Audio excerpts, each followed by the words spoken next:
Hello everyone, welcome back to the channel. This is Mayank. तो आज की वीडियो में हम लोग डिस्कस करेंगे इकोनॉमिक्स का जो क्या सिलेबस होने वाला है क्लास 12th में। ठीक है, 2025 बिल्कुल लेटेस्ट सिलेबस हम लोग इस वीडियो में डिस्कस करने वाले हैं। तो ये डिटेल वीडियो होने वाली है, तो वीडियो को लास्ट तक बने रहना। इसमें आपका जो भी डाउट है कि क्या आपको इकोनॉमिक्स में पढ़ने हैं, इकोनॉमिक्स में कितने बुक्स होते हैं, इकोनॉमिक्स के क्वेश्चन की मार्क्स किस तरह से डिवाइड होते हैं, मतलब कि किस किस चैप्टर से कितने कितने मार्क्स के क्वेश्चंस बनते हैं, ये सारी चीज़ें हम लोग इस वीडियो में डिस्कस करने वाले हैं। तो इसीलिए मैं कह रहा हूँ डिटेल वीडियो होने वाली है, तो वीडियो को लास्ट तक बने रहना है। तो चलिए स्टार्ट करते हैं। Part A, introductory macro economics. तो जैसा कि आपको पता है कि आपको दो बुक्स पढ़ने होते हैं, macro economics and Indian economic development. तो इस वीडियो में हम लोग दोनों के जो क्या सिलेबस होने वाले सब देखने वाले हैं, तो बिल्कुल पेशेंस रखो और लास्ट तक वीडियो को जरूर देखना। तो देखो क्या है, पार्ट ए में क्या है, national income and related aggregates. इससे आपके 10 मार्क्स के क्वेश्चन जनरली एग्जाम्स में पूछे जाते हैं। क्या क्या इसमें आपको पढ़ने होते हैं, definition and basic concepts, consumption goods, capital goods, final goods, intermediate goods, stocks and flows, gross investment and depreciation. अब हम लोग को इसमें और क्या चैप्टर्स पढ़ने होते हैं, circular flow of income, two sector model, method of calculating national income, value added और product method, expenditure method, income method, aggregates related to national income, GNP, NNP, GDP, NDP at market price and factor cost, real and nominal GDP and welfare। देखो क्या है, अब आपका क्या है कि chapter 1 जो है, यूनिट 1 में आपका क्या है कि national income and related aggregates है। अब इसमें इतनी सारी चीज़ें आप लोगों को पढ़नी है और इससे क्वेश्चन जनरली कितने मार्क्स के आते हैं, 10 मार्क्स के आते हैं। ठीक है, तो ये आपको क्लियर हो गया। तो ये सारी जो टॉपिक्स है ये आपको पढ़ने हैं आपके क्लास 12th के इकोनॉमिक्स के लिए। अब हम लोग आते हैं नेक्स्ट चैप्टर पे, जो कि हमारा है मनी एंड बैंकिंग। देखो, मनी एंड बैंकिंग से जनरली 6 मार्क्स के क्वेश्चन आपके एग्जाम्स में पूछे जाते हैं, राइट।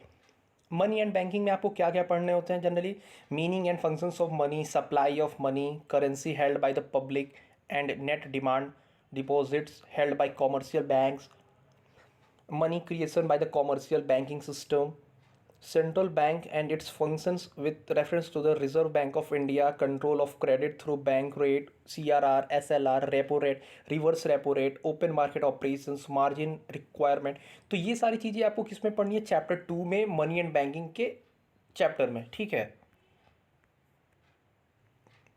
चैप्टर 3 जो हम लोग का नेक्स्ट आता है, determination of income and employment.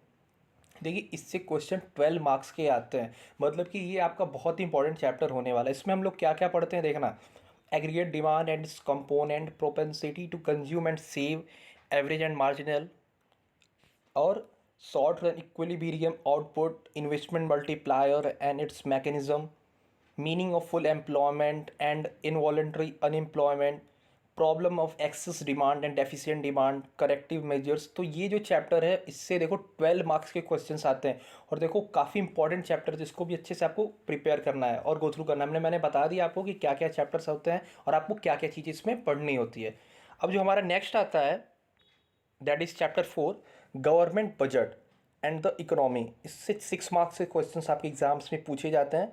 इसमें क्या क्या आपको होता है पढ़ना, गवर्नमेंट बजट क्या है, गवर्नमेंट बजट की meaning, objective and components, classification of receipts and expenditure, balanced surplus and deficit budget. ठीक है, अब नेक्स्ट चैप्टर हम लोग का क्या आता है, बैलेंस ऑफ पेमेंट, चैप्टर 5। इससे भी जनरली आपको 6 मार्क्स के क्वेश्चंस देखने को मिलते हैं। इसमें आपको क्या क्या पढ़ना होता है, बैलेंस ऑफ पेमेंट्स में, balance of payments account meaning, components, balance of payment deficit इसका meaning, foreign exchange rate, meaning of fixed flexible rates and managed floating, और इसमें क्या है, determination of exchange rate in a free market. ठीक है, तो chapter 5। तो मतलब हम लोगों को देखो, अब जो सेकेंड बुक होती है हमारी इकोनॉमिक्स में, वो है इंडियन इकोनॉमिक डेवलपमेंट। ठीक है, ये भी काफ़ी इंपॉर्टेंट होती है, इससे भी बहुत सारे क्वेश्चंस आपको देखने के मिलते हैं। तो चलिए इसमें हम लोग अब इसका सिलेबस देख लेते हैं। इसमें क्या क्या है, पहला क्या है हमारा, development experience and economic reform since 1991। इससे आपको 12 मार्क्स के क्वेश्चंस आपको देखने को मिलते हैं आपके एग्जामिनेशन में। State of the Indian economy on the eve of independence, common goals of 5 year plans, main features, problems and policies of agriculture, industry and foreign trade, economic reforms since 1991, LPG policy, demonetisation and GST. ठीक है, तो ये हमारा chapter 1 है Indian economic development का। अब जो chapter 2 है हमारा current challenges facing the Indian economy, इससे हमारे 20 मार्क्स के क्वेश्चन आ सकते हैं। तो मतलब ये काफ़ी बड़ा चैप्टर है ये।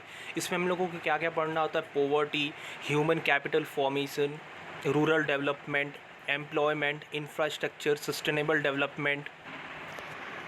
Sustainable economic development. और अब हमारा जो चैप्टर 3 है जिससे 8 मार्क्स के क्वेश्चंस आते हैं वो है हमारा डेवलपमेंट एक्सपीरियंस ऑफ इंडिया। इसमें में क्या क्या है, अब कंपैरिजन विद नेबर्स, 8 मार्क्स के क्वेश्चंस आते हैं इससे। Comparison of India's development expenditure with that of Pakistan and China. तो इतने सारे जो चैप्टर्स हमने अब तक इस वीडियो में डिस्कस किए हैं वो हमारे इकोनॉमिक्स का जो क्या है सिलेबस है क्लास 12 के लिए। तो ये सारी चीज़ें आपको पढ़नी होती है। अब बात आती है पार्ट सी में, क्योंकि आपको क्या होता है एक प्रोजेक्ट वर्क मिलता है 20 मार्क्स के। इसमें आपको क्या है, undertake one project evaluated on relevance, content, presentation and analysis. ये जनरली आपके स्कूल में आपके टीचर्स आपको बता देते हैं। और भी अभी जैसे मेरे पास इसके रिलेटेड अपडेट आती है, जो जो क्वेश्चन में आते हैं उस पर आपको वीडियो बना के मैं दे दूंगा, ठीक है। तो आई होप आपको ये वीडियो क्लियर होगी। अगर आपको अभी भी इकोनॉमिक्स में कोई भी डाउट है तो आप जरूर कमेंट करना, या फिर कोई चैप्टर में नहीं समझ में आ रहा वो आपको कमेंट करना, उसको मैं आपको रिप्लाई दे दूंगा। एंड ये सारे जो चैप्टर्स है इसको अच्छे से गो थ्रू करना और अच्छे से आपको एग्ज़ाम देना है। अभी आपके पास बहुत टाइम है, अच्छे से एग्ज़ामिनेशन के लिए अपने प्रिपेयर करो। काफ़ी डिटेल सिलेबस है, इस अच्छे से सारे चैप्टर्स के नोट्स बनाओ, सबके अच्छे से प्रिपरेशन करो, किस तरह के एग्ज़ाम्स के क्वेश्चंस आए, प्रीवियस ईयर के क्वेश्चंस पेपर देखो। एंड मैं हुई जैसे मेरे पास कोई नए लेटेस्ट अपडेट्स आती है मैं आपके लिए वीडियो बना ही देता हूँ। चलिए मिलते हैं आपसे अगली वीडियो में, तब तक के लिए best of luck for your exam.